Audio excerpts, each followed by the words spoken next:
Hello, I'm Chrissy. And I'm Caroline, and we're interior designers. More and more people are asking us about what we do and how we do it. Which brings us to our new design adventure, the Design Duet. Join us as we discuss the ins and outs and the ups and downs of interior design. Today we're sitting down with two icons of Melbourne design, John and Barbara Hermon, founders of Hermon Hermon, the much-loved Richmond store that reshaped how Melburnians furnished their homes. Hermon Hermon became known for its signature style, a layered textural blend of global craftsmanship, natural materials, earthy palettes and one-of-a-kind pieces that carried soul and story.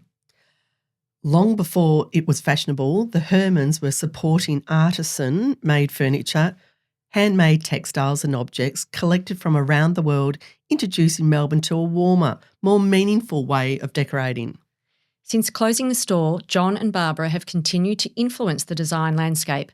They have worked as design consultants ever since, sharing their insight and experience with the retail and commercial communities, where their voice remains highly respected.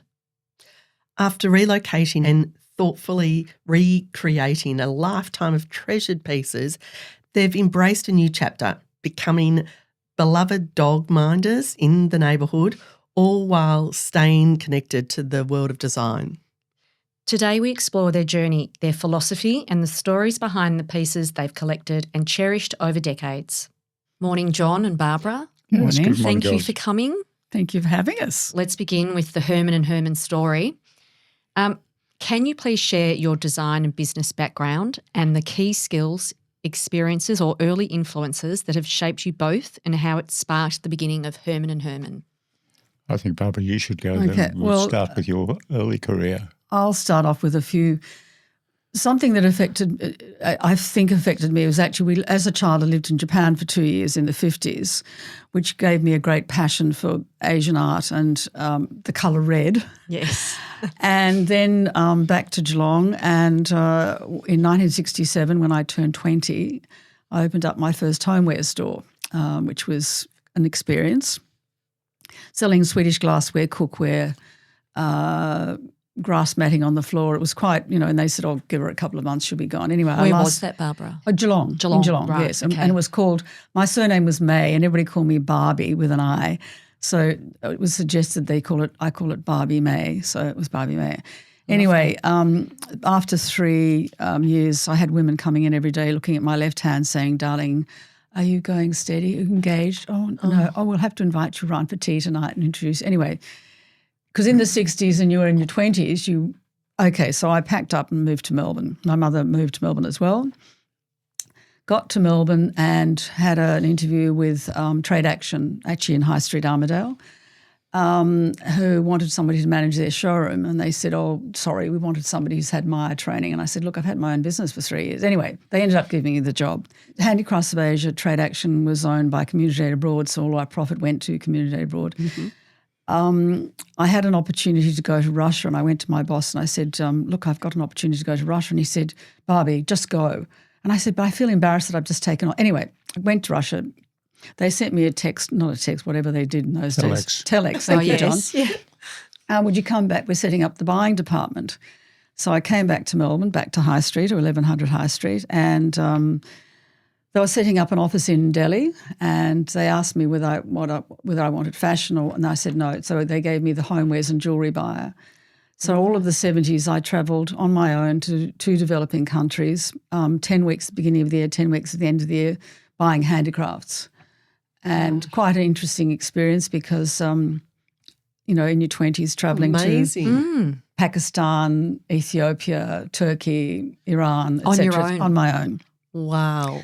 So then when I said to John, when Mr. Webb retires, his things are going to change. So anyway, I came back, resigned. I resigned at the end of the 70s. We then lived in Greece for a few years and then in London and came back here, and I went to see a friend of mine, Bruce Chinnery at David Jones. He said, "Doll, how about you get you a job at the David Jones?" I said, "A department store." And he said, "Yes, it'll get you back into the industry," which it did. Yeah, great. So when we took over the Burke Street store, which was Coles, which is now Mecca, Yes. I set up the decorated apartment, and then I took over furniture and had that for a few years, and then I just found it was hard. It was just difficult because I tried to do things differently to what David Jones did around Australia. So John and I had a discussion. We said, "Oh, do you think we should? Why don't we start importing?" And Up until that time, my background had been more in the commercial world, but it slipped into the buying, renovating, and decorating homes, selling them on for profit. So we were between houses. We were in Port Melbourne at that stage, weren't we?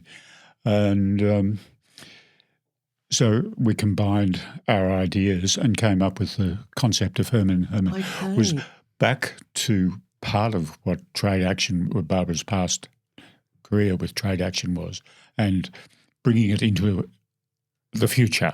We rented a space and then hopped on a plane and we were wholesale in Waltham Street in Richmond. And when we moved to Richmond, people said, "Why on earth would you go?" This is 1990. Why on earth would you go to Richmond? We said, "We just think it's a great place." And then we were running out of space, and John found this 1,200 square metres on Swan Street. And he said, "Oh, let's go down there." So we went down there, divided up into little petitions, and we knocked all the petitions down, and we looked and we said, "Oh, look at those windows. Maybe we should go." And we had people bashing on the windows saying, "What are you doing? What are you doing?" We said, "Oh, we're just a wholesale." And then we said, so it was a really very organised plan. Hermon Hermon did. There it was. Yeah, fantastic. So then we sort of said, "Okay, well, maybe we should go retail." There's one little antidote there, because there was somebody who had put herself out as the design guru, and she had radio programs and all sorts of things. And when we said, it's going to be Hermon Hermon, and this person said, and no names, but she said, "Oh, you're stupid. You can't use your own name. What place is successful? And I said to this person, "What about Coles? What about Mars? David Jones. What about David George's. Jones? What about George's?" Anyway, so then we moved down to this bigger space, and then it just it grew and grew and grew. And again, as I say, everybody was saying, "Why Richmond?" We said we just felt it was a good location for people to come from different suburbs. Yes. And we were the first people. I think there was, a couple of sort of furniture, but nothing on Church Street. No, absolutely there was nothing at all. You definitely were ahead of your time, and it was probably a fantastic location, because really, as designers, we were going between Hawthorn and Paran. Yeah, that's right. You're Very in the central, middle. smack bang in the middle. To that point, we chose that spot because it was a destination. We didn't want to be in a shopping strip where you've got prams and kids with ice creams and all.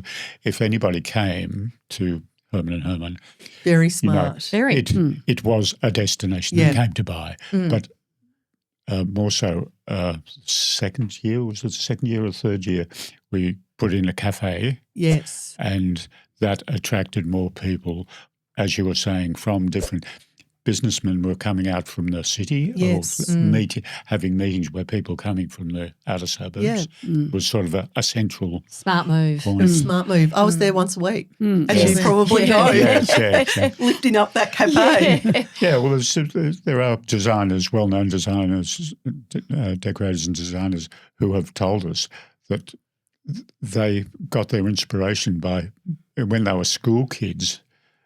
Being in the cafe with their mums. Oh, wow. And just looking out at the... While they ate their roll. Absolutely. You see, because why we moved along with the Richmond base, and I guess the cafe was part of making us a little bit more distinctive, but we were very conscious about display and service particularly, and created a gallery type atmosphere. Absolutely. So it was away from the regular retail. It's exactly how that feel was. And it was to give people inspiration. And it brought out, when we were consulting with people to do their homes or choosing fabrics or even working with tradespeople, the atmosphere sort of brought out their personality. You could get to, as you would know, working with a client, you've got to get in their head before you can. Without a doubt. You can't and maybe dictate. You don't dictate to Exactly. them what they should have. You've got to find out what they. Yes, so true. So it all worked together. But display was most important, and customer service. Good old-fashioned customer service. Who were Hermon and Hermon's customers? Were they the public, architects, tradespeople, or industry clients, or a mix of them all? Absolutely everybody. Yeah. Absolutely. And when there was a design show in Melbourne, Decor and Design or whatever, all the interstate people would say, we always have to come down to that because we come to Hermon and Hermon. Mm-hmm. And it was a huge mixture of people, huge mixture. And, we used to say to the staff, never judge what somebody's driving or what they're wearing because you can never judge. I remember one day walking across the floor and one of the designers was sitting with a couple. He was in yakka boots and tats and singlet and, a bit scrubby. And as I walked by, I said, can I offer you a coffee? And his wife said, I'm so sorry about it. I said, excuse me, that's fine. Would you like a coffee? They spent $85,000, and you don't – and that was quite a few years ago. So it was the cross-section of clientele was incredible. Yeah, fantastic. So looking back, what is the most significant or defining memory from your years running that store? Was it things like that, Barb? I think the things that I loved was working with the amazing designers in the Philippines. Yeah. They were just so, and we had a passion for quality. Yes. Hated against copying. In fact, we were part of a delegation with Anne-Marie Sargent to the government to try and stop copying in Australia because that was the thing that working with – we worked with different countries, Thailand and so on, but Philippines was the main one. And a lot of people used to say to us, why don't you go to China and have it copied? And I said, no. We work with the original designers, with the natural fibres, and we spent a lot of time – one day quite a few years ago, Neil Whittaker, when he started as editor of Bell magazine, came to the Philippines with us and did a 10-page story. Wow. And working with all the designers and so on. And everybody said, why are you letting everybody know that, I said, we're promoting the Philippines. Absolutely. It's important that – and that's the thing probably that I miss the most is actually working with these amazing people. Yeah. And it wasn't a matter of just buying that item, but – there was one chair we had, the Palladio chair, which we called the Palladio chair, which was we sold thousands of them. I remember that. And just working with the design, with the manufacturers, nylon gliders, qualities, stackable, and working with them and perfecting that whatever the item was. Yeah. And always beautiful, unique pieces. Absolutely. Right. The chair and the lighting. Yes. That's what I always the remembered. lighting I always Yes, but- remember. Yeah. As Barbara was main buyer, her ability to put together stories, like at several different suppliers, you could mix their products to make a complete story, Yeah, beautiful. a complete room setting or something like that. It's just The thing, skill. the copying thing was I'd go to trade shows here and I'd walk onto a stand and say, excuse me, do you realise that's a Tony Gonzalez? So what's your problem? Oh. And then the other one, which probably I shouldn't mention their name, but I will, Beacon Lighting. They put a thing up, this lamp, a bird's nest lamp, and I thought, what? So I emailed them. I said, you realise that's a copy from this designer in the Philippines? No, it's our design. So I thought, right. So I went through all our advertising, all our I sent 15 pages to them and said, this is the product that we've been selling for 7 years, but they never ever. Oh, it's a shame, isn't it? They just don't care. No, they don't. It's just all copy. about making money. It is, and it's copy, and that's the thing that we were. but there's no passionate. integrity. No We're integrity. really passionate about people. I'd say to our staff, just tell the client that sofa or that item, they save up, buy it, they'll be leaving it in their will. It's something that's a quality item. A generational piece. Absolutely, absolutely. So running such a hands-on business, how did you juggle your life? We didn't have a life. There's That no was Was it. there balance or not? There's no life. No, it was just when 7 When days. you're working 24/7, even if you're not in the business, your mind never shuts. Well, I used to No, wake up in the morning and agree say, with you. what's the dollar today? Oh, it's 92. I've got to send $25,000 to the Philippines. And you I don't check the weather, you check the dollar. Yes. Yes. And then somebody said to me one day at the end of where do I go for a holiday in the Philippines? I don't know. but you've been going 3 times a year for 25 years. I said, I've Not a never had holiday. No. You haven't had a holiday? I said, no. No, we've never seen And then I beach. remember one day, No. one designer who's now got quite a name in Melbourne, he just trained with us, I won't use his name, but he said, oh, where's the swimming pool? I said, what? The swimming pool? I said, You're in factories. and it just, anyway, so it was very, very full on and you know, because you'd get home and you'd be invited to go to the National Gallery for this or that or whatever, and you think, oh my God, I'm too tired, I can't, you know.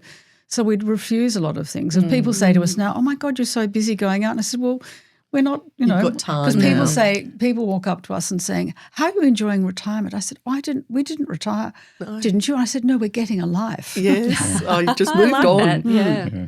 So for today's homeowners and renters, how can they bring their personality into a home without spending an absolute fortune? We always say to people, when you move into a new space or buy a new space or renting a new space, don't rush in and go and buy something. Yeah. Get the feel of the place first, because if you rush in and buy something, it might be the wrong, because you can get into a space and think, oh, the lighting's different, I imagine, or the space feels different. And we just try and say to them, please buy a quality piece that will last. Absolutely. Oh, but I only want it for a couple of years. And I said, but it's going into landfill. You know, just think about And we always say, buy cheap, you buy twice. Absolutely. more than twice, you know, many times. And it's buying quality. Yeah. And perhaps having a few generational pieces. Yes. Yes. Well, I think But to start off quality focal point Without a doubt. Yes. is a feature, and you can build around that without clutter. Absolutely. How have the two of you evolved since closing Hermon and Hermon? Creatively, how have you evolved? John's evolved very, very well, but I've been Oh, really? well, no, he started doing art classes, taking art classes. Just before my 80th birthday, I thought I had to have a hobby. So I picked up oil paint and fell in love with it. Right. And from a YouTube teach yourself painting thing, I then thought, well, I've got to take lessons, you know, to do the technical things, how to mix colours and how to. Anyway, the long and short of it, I've had one solo exhibition. Oh, have you? Oh, well done. Our local, and you know, it's just continuing on from that. But it's something that I just immerse myself in. I can just go down into my studio space. 6 hours could pass. How wonderful. Just well, Wonderful. our local deli, Lycon Deli on Bridge Road, Richmond, we've been going to for 30 plus years. Some months ago they said to John, they've got a space, they've got the deli and then they've got a raised area where there's table settings and so on. And Johnny at Lycon Deli said, oh, John, why don't you have an exhibition? And John said, what? And I said, oh, what?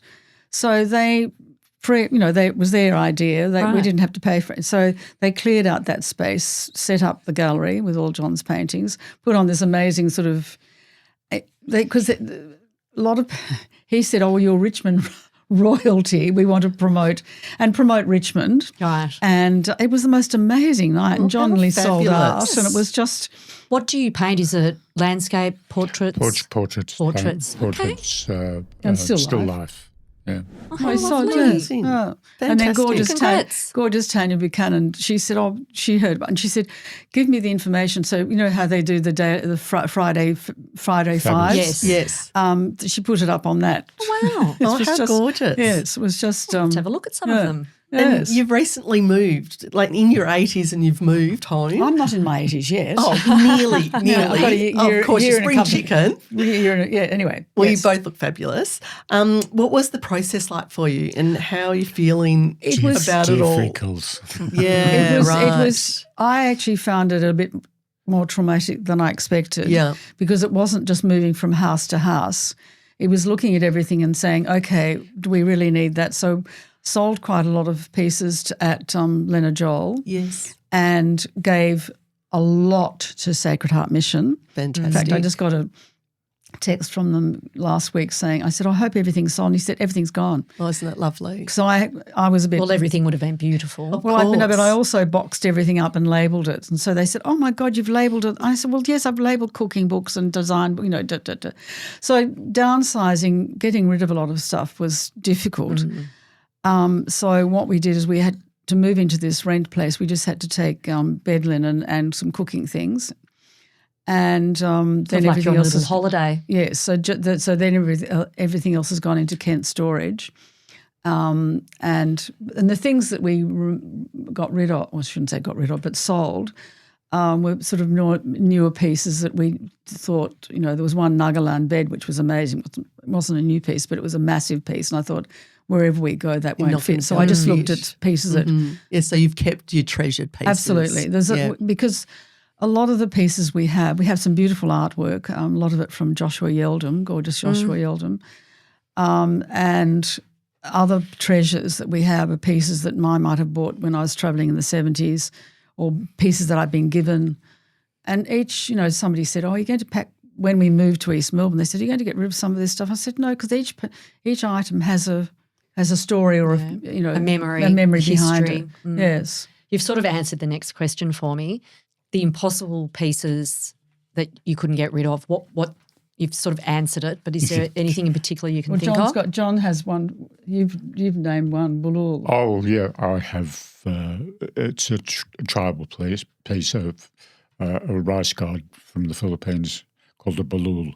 It is, I think, about 120, 130 years old, but it's carved out of wood. It's a very, very special piece for me because I selected it in an antique shop and just fell in love with it. He guards. You have him near your front door because he guards your front door. Right. Okay. And when I looked at that question on the sheet, I thought, oh my gosh, which piece? Because there are so many pieces, but there's one particular one which is otofuku. It's a mask because I love, and John gave me otofuku. She sits on my dressing table, and when I think there was a question regarding older pieces, and I had inherited quite a few pieces that were not my styles. This is a good tip for other people. So what I did with them, I thought, okay, I'll sell them. I auctioned them, sent them to Joel's. And then the money that I got, I went to Kazari and bought pieces that I really wanted. So then the money, so then I look at my dressing table and this jewellery box and these beautiful pieces that were the inherited pieces. Yeah, the inherited pieces, the money. Yes. So then I didn't feel guilty about they turned into something that special. That's really special. Yeah, I love that. Clever too. And tell us now you've created this new life for yourself. We're hearing about the dog minding. So a completely different change, I'm sure, for you. And how did that begin? And does that bring you so much joy? Dog minding, it really is only for friends when they go on holidays. Okay. And dogs that we know, and they, the criteria is that they're house trained and they can sleep on the bed. Yeah. But Barbara has the antidote. A few years ago, Karen McCartney, who you probably know, we're in contact quite regularly, and she has 2 puppy dogs. In fact, Father Christmas. Anyway, I'll tell you. She sent me a message and she said, darling, what are you doing now that Charlie's passed away? Charlie passed away quite a few years ago. And I said, we're taking in friends' dogs when they're on holidays. I said, we jokingly call it H&H B&B. I love that. The following weekend, there was a story in the Good Weekend magazine from Karen McCartney about dogs in homes. If I was a dog living in Melbourne, I'd choose to stay at H&H B&B. Absolutely. So I had all these people phoning, I didn't know you'd set up a business. And I said, no, it's just, friends' dogs when they're on. No, we... Funnily enough, I just got a message from Karen yesterday because all the puppies the favourite puppies we know, we don't actually know, Ben and Bowie, we get these beautiful treats made locally from the Golden Barkery, all natural, fit for human consumption, and they put their names on them. Oh, how gorgeous. She sent me a photograph yesterday. They've just set the Christmas tree up and the dogs... biscuits are sitting there. Well, they're bags from Santa. I want to be a doggy coming to your house. Exactly. So that's the doggy, the doggy situation. We don't obviously gives you a lot of joy. It's being like grandparents. Yeah, yes. Lovely. So listeners, don't think you can ring Barbara and John to drop your dog off. They're very particular. And I carry, usually have treats in my little Izzy Miyake bag. And dogs rush up to me. I'm the bitch on Bridge Road with the treats. And dogs rush up to me, dogs that I don't know. And the owner said, I'm terribly sorry. I said, my bag smells of the treats. And so I think that's what they go, Oh, okay, fine. Oh, that is gorgeous. I love it. Moving on, Hermon Hermon was built on a love of meaningful, handcrafted pieces. And how did that philosophy evolve over the years? I mean, you've obviously been talking about it in every question we've asked you, but how has it evolved from the beginning to now? Oh, dear. How has it evolved? Well, Or is it the same? Is it the Well, it same? is no, the philosophy? same. it's much the same. Yes. I think we remained true to our original philosophy of handmade or natural fibres Quality. and quality craftsmanship and superior design. You have to combine the three. You can't just pick and choose it one. sort of goes hand one. in hand. It all goes hand in hand, and it's a decade now since we closed the doors. Yeah. So we haven't been as involved with it, but the principle still would remain the same. Well, we still have people walking up to us in the street saying, "Oh, I miss Hermon and Hermon so much." And we still have people every now and then. I get an email saying, "Where can I buy this and where can I buy that?" And I'll tell you a funny story. I remember some years ago, The Age had the store, the online store selling product, and they asked me to be one of their curators. Yes. And when we went to the launch at The Age in Melbourne, I saw Michael Lunig standing on the other side, and I thought, "Oh, Michael Lunig, I'm a great fan." I said to the Age guy, I said, "Look, I'll come and we'll meet him." So we went over, we met him. And some months later, we went to an event that he was at Mercedes-Me in the city, supposedly going to be interviewed by someone, but he said to his PA, "I will interview myself." Anyway, we walked in before it started and we saw him. We went up to say hello and we were chatting to him, and this lady came rushing in. So John and I stepped back for her to speak to Michael Lunig, and she said, "Hermon and Hermon, I miss you so much." And Michael Lunig standing there going, He said, I thought I was the celebrity tonight. It was I love it. This lady was going on and on and on. Michael Lunig going, "Excuse me." Anyway, no, but people still, and I actually find it very humbling, even when we went to Adelaide's book launch, Yes. people coming up saying, "Oh my gosh, Hermon," and it is humbling. It is totally, totally humbling. Well, you're rock stars. Well, it was in so our unique. industry. There was nothing like it, and there still isn't. No. Well, it's just when people contact me and say, "Where can I go to get similar items?" and I said, "Look, I'm sorry, I can't." You drive along Church Street and you think, it's Where's your copy, inspiration? sale. That's right. Copy. It's just, anyway, yeah. Well, you've always, gravitated towards beautiful pieces and, things that, maybe are to do with history, soul pieces and you've always got a story behind them. And I think people gravitate to that as well. Can you share any of your travel moments, or any of your artisans that you've worked with, something that shaped you, that you discovered maybe? I think the group of designers that we initially started working with in the Philippines were great inspiration because there was a cross-section of product and the ability to work with the craftspeople. There were, 50% of our product was imported, mainly Philippine or Thailand, and it was handmade, crafted. They were crafts and techniques that could not be done here. Yes. Could not. The rest of it, our handmade furniture was made locally. Anything that we could have made in Australia, timber, dining chairs, tables, they were. Yeah. But there were certain things could only be done. And this group of designers, and we are still in contact with them. Oh, great. We've, working relationship has developed into a lifelong friendship. And they were hugely influential. Oh, absolutely. And even with, Mark Douglas, he contacted us a little while ago and he needed to manufacture something using a natural fibre. And he said, "Oh, can you have any ideas?" And we said, "Oh, yes, of course." And so we've introduced him to Tony Gonzalez, one of the main designers we worked with for all those years. And now they're doing some great collaborations, Oh, fantastic. which is really, really good. And it's so good to be able to, introduce Yeah, people. absolutely, Yeah. absolutely. And there's somebody else, I won't mention who it is at the moment but somebody else just contacted me regarding some manufacturing, and I said, yeah, absolutely, we'll give you some contacts. The only problem is at the moment, of course, is because the dollar's so low Yes. in comparison. Interestingly, Mandy de Steiger at Classic with a Twist, we said to her go. So she went beginning of last year for a trade show. I said, look, here are all our contacts, and she came back and she said, the prices because of the dollar. Yes. So that's the only problem, of course, at the moment. But no, it's wherever we can to introduce people, make people connections, and it's not a matter of us making money out of it. No, it's just that's making the right. connections. Well, you've got the knowledge and you've got the contacts. So and so you see the good on things you. that a million years ago we used to sponsor, mentor interior design students at RMIT, Yes. and they used to come and work with us for 10 weeks at the end of the year.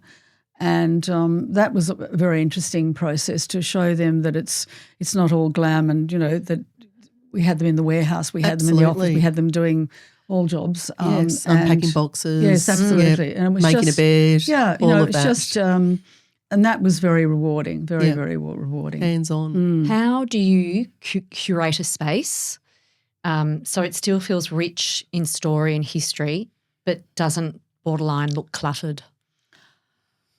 As I say, when you move into a new space, take your time either purchasing or bringing your items in. I think put your bigger items in their space first. And sometimes we used to say to clients, if you're not sure about what size sofa, put some newspaper down on the floor so you've got an idea, so you can say, oh, okay, I can have a bigger sofa or a smaller sofa. But it's very, very important to feel the lighting of the space, the character of the space, The flow. Before you start placing your artwork, and before you. But even then, things like for instance, when we moved to East Melbourne, we have quite a bit of artwork, and Jasper, I don't know whether you know Jasper. Yeah, we used Jasper. Yes, Jasper. and Jasper came in, and I said to Jasper, I was thinking about that there and that there, and he said, can I make some suggestions? So that was good using him, because what he suggested, I thought, that's a good idea. And when we built our place in Richmond, Jasper came around, and I wanted one of the bathrooms on the living room floor. We had a loo, and I said, I want it painted black. Anyway, the builder was really, what, you want the walls black? This is quite a few years ago. Because I had all these black and white photographs that I just used in IKEA frames, and I got Jasper on, and Jasper said, "What?" I said, he said, they're all IKEA frames. I said, I know, Jasper, they're just photographs. So what we did is we just lined this tiny space with dozens and dozens of photographs. So when guests would come, they'd be in the loo for ages. Looking. No, anyway, I've gone off the track there a bit, but I think it's just a matter of feeling the space. Yes. And not rushing in and purchasing, or not rushing in to place something. Sit there for a while to get the feeling, because I guarantee you'll feel completely different once you've been in the space for the lighting and the Good advice. So with then purchasing for your store, how did you go about that? Like, how were you guided, and how did you choose? Because there's so many. A gut feeling. Okay. I've got a very strong thing about trust your gut. Yeah. And it's like when you walk into a property. It's like when we walked into East Melbourne when we bought it 11 years ago. We walked in a meter. It was all very chintzy, nannery, very. And I walked in a meter and went, oh my God. And it's just something that just clicks with you. We've looked at quite a few apartments in the last few months, and you walk in and you just, just trusting your gut. I think you just you just know. You get a feel. Yeah. Sometimes it's just like the natural light coming in gives you a feeling. It's just something that just, yes, I feel This is it. Yeah. And I suppose because we've got there's a bit of creativity between us and imagination of what a space can be. Yeah. Can be. Yeah. What we can create. You can visualise it We can almost. visualise it fairly quickly. Okay, we do this thing called the Mythbuster, and I'm going to ask you, inherited pieces make your home look dated. Okay. Do you agree or disagree, and why? I disagree, because I think old can coexist with the new. But saying that, I would say if we're going back a few questions, one inherited piece can be a feature and you can build around that with modern things and blend it in. Great answer. Definitely agree. Yeah. But not cluttered. We probably all grew up with Victoriana, heavy, dark, cluttered furniture. Absolutely. Which becomes a little bit depressing after a while. But one piece or two special pieces which you can't part with, you can. And also the other thing is and odd numbers, like putting 3 items together rather than having 4, Yes. things like that. And I think it's when you have treasures, you find spaces for them where they feel at home and might blend. I've got a beautiful Indian temple horse, and you just find that's the feature, and then it might be just something 2 items below it to bring the story together. Lovely. Love that. Now, John, I've got some quick fire questions for you. So they're going to be quick. Okay. So favourite country to source from? Trade fairs: Manila, Paris, Milan, Bangkok, Singapore. Oh, wow. Exciting. Okay, very exciting. Favourite texture or material? Natural fibres, abaca, a lot of the vines that you're probably aware in particularly the Philippines, there's probably 20 or 30 different, people might say it's cane, it's not. There are 20 or 30 different types of fibres and they can all be used in different ways. Yes. Very interesting. Got to be quick. Most treasured object in your home and maybe the story behind it. For me, I'll go back to what I said earlier, which is the balul, this rice god, which sounds beautiful. Has a featured place. And trends you love, John? The next trend that comes along. The next big trend. Yeah, good one. What about trends you've happily would leave behind? Oh, Victoriana. Okay, very good. Agree. Best collaboration you've ever had? It could be just the two of you. Yeah. Yeah. I think that's pretty good. The fact that we've 50 years lasted 50 years. 50 years, congratulations, amazing. And define Australian style in one sentence. A mixture of the best of imported ideas. Yeah, great. Yeah. And who's going to win the flag next year? Hawthorn, of course. I'm with you, John, 100%. No Hawthorn supporter. Absolutely. Yes. So, it's you and me, John. It's I you reckon and it me. could be actually. I think it could be too. Wheeze and poos. We've heard that Sorry, joke a million times before. But thanks, Barb. Yes. You said it very eloquently, actually. You did. What's your team? Carlton, but also I love Geelong. Oh, good. Yes. That's why you've got blue on, yes. Yes, that's right. Your turn, Barbara, for your questions. Favourite country to source from?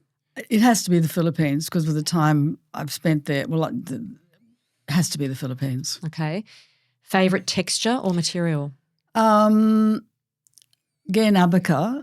Abacas can be used in so many different ways. It's quite a beautiful fibre. Right. It comes from banana plant, which in fact, interestingly, quite a few years ago, we had some furniture made in abaca fibre, woven, and we had a problem because they were banning it because it was from the banana fibre. Anyway, I was told that it was banned, and we had a conference call with the quarantine, and she said, no, you've got to put it under heat treatment to kill the. And I said, excuse me, it'll go that anyway. It would go on fire if you put. Okay, fire. right. Anyway, sorry, I've divorced. No. Well, it's good to know. Good to know. Absolutely. But anyway, we managed to Safety bring hazard. it in. Most treasured object in your home? Otofuku, I did mention her before. Yes. The problem is there's quite a few. Otofuku is Japanese good time girl. Oh, okay. I didn't know that. Yes. Very interesting. She represents good fortune, happiness and mirth. Oh, love I that. like wrote the that sound down. of her. Yeah. Yes. Gorgeous. Mm. I'd want her in my home too. Trend you love? People purchasing good design and quality. Love I it. love that. Trend you'd happily leave behind? Copying, Yes. Yes, you're passionate Which about is- that, which is which wonderful. is rife. Best collaboration you ever had? With the Filipino designers, because we're very lucky working with these top designers. And when we'd have a launch at Hermon Hermon, the Philippine ambassador would come to our launch because they were, so impressed with. Wow. Yeah, it was just always amazing working with them. Amazing. Okay. Define Australian style in one sentence.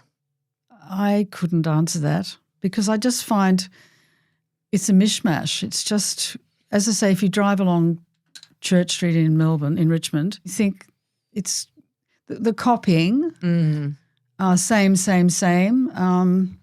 I don't see anything there that's, although, I'm sorry, I don't. You think there's nothing unique about Australian design? No, I don't think so. I just think, there are some fantastic designers out there, and with the latest design awards from Winnings and so on, there's some great designers. But then, I'm sorry if I'm not being very. I know you'll really be clear with the next answer. Who is going to win the flag next year, Hawthorn or Geelong? Hawthorn. Hawthorn. This is Barbara's question. Oh, yes. Sorry. Be truthful. After last year, I'm not sure. After Brisbane Lions, I could tell you some funny stories. No, I won't tell them now. Yes, right. Just answer the question. So The Hawks. you're not sure. The Hawks, excuse No, me. you haven't said anybody yet. The Cats. Well, I have to say the Cats, don't I? What's cats mean? See, this. This is what a marriage is. No, it's typical Hawthorn comments. Yes. Yes. The banter. Yes. I could tell you some really good ones. Oh, I love it. Thank you to you both. Well, thank you. That was just Thank you, thank wonderful you. hearing your stories. Thank you. I And hope it was, yes. We still miss Hermon Hermon. Yeah, we do, but you've had an extraordinary career. I just miss, the thing that I miss the most is working with the Filipino designers. I miss them so, and I'm in contact with them regularly, and they were just so incredible to work with. A funny story, when Neil Whittaker wrote that story, the 10 pages in the Bell magazine, I took a truckload of them over to hand out to all the people who are in the story. The magazines. And I got to the airport in Manila, and this very butch sort of woman came up, the customs person, said, "What are you doing?" She started screaming at me. I said, "Excuse me, I'm promoting your country. I will take those in." Oh, okay. Oh, how gorgeous. Oh, no, she was really, anyway, no, because it was a beautiful story, actually. Yeah, it was absolutely. just, And unique. yes, yeah. Very unique. But as I say, and everybody said, "Why would you promote, you're telling everybody your suppliers?" I said, we're promoting the Philippines. Yeah, That's right. what we're doing. Anybody can go to the trade fair and see these suppliers. Absolutely. That's so true, John.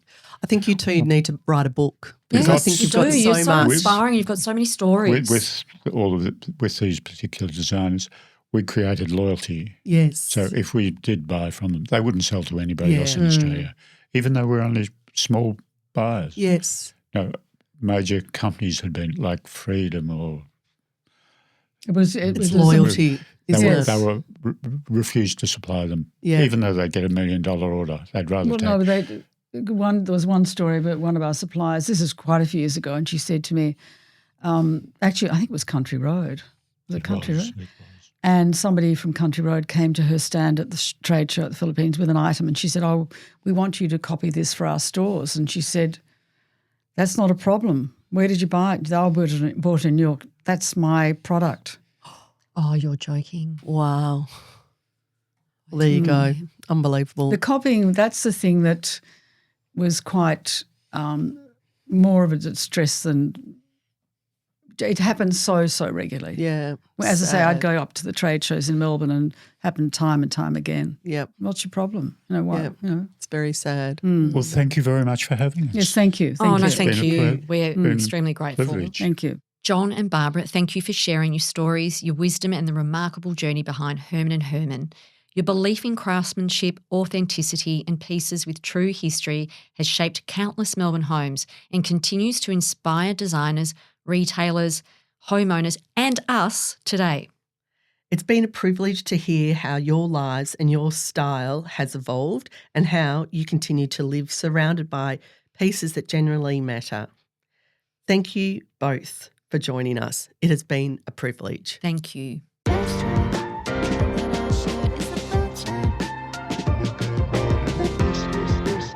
Thanks for listening.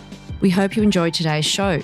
If you'd like to get in touch, email us on thedesignduet@gmail.com or DM us on our Instagram page, The Design Duet.